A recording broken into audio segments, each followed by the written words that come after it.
ಸ್ವಚ್ಛ ನೀರಿನಲ್ಲೇ ಡೆಂಗು ಆಗಲ್ಲ.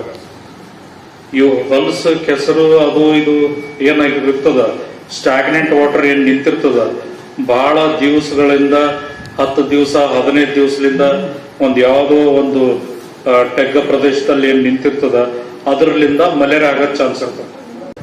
ಪ್ರತಿ ಶುಕ್ರವಾರ ತಮ್ಗೆ ಗೊತ್ತಿದ್ದಂಗೆ ಕರ್ನಾಟಕ ಸರ್ಕಾರದ ಒಂದು ಆದೇಶದ, ನಮ್ಮ ಆರೋಗ್ಯ ಇಲಾಖೆ ಒಂದು ಆದೇಶದ ಪ್ರಕಾರ ಲಾರ್ವಾ ಸರ್ವೆ ಅಂತ ಮಾಡ್ತಾರೆ.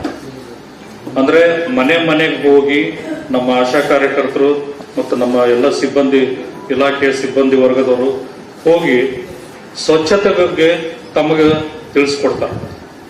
ಆ ಸ್ವಚ್ಛತೆ ಬರೀ ಮನೆ ಒಳಗಡೆ ಇರ್ಬೇಕಂತಲ್ಲ, ಹೊರಗಡೆನೂ ಬಹಳ ಮುಖ್ಯವಾಗಿ ಸ್ವಚ್ಛತೆ ಕಾಪಾಡ್ಕೋಬೇಕು.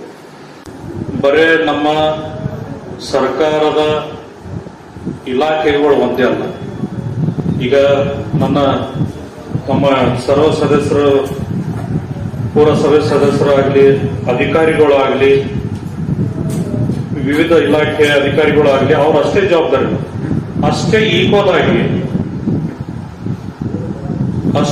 ಆಗಿ ನಮ್ಮ ಸಾರ್ವಜನಿಕರದ ಕರ್ತವ್ಯ.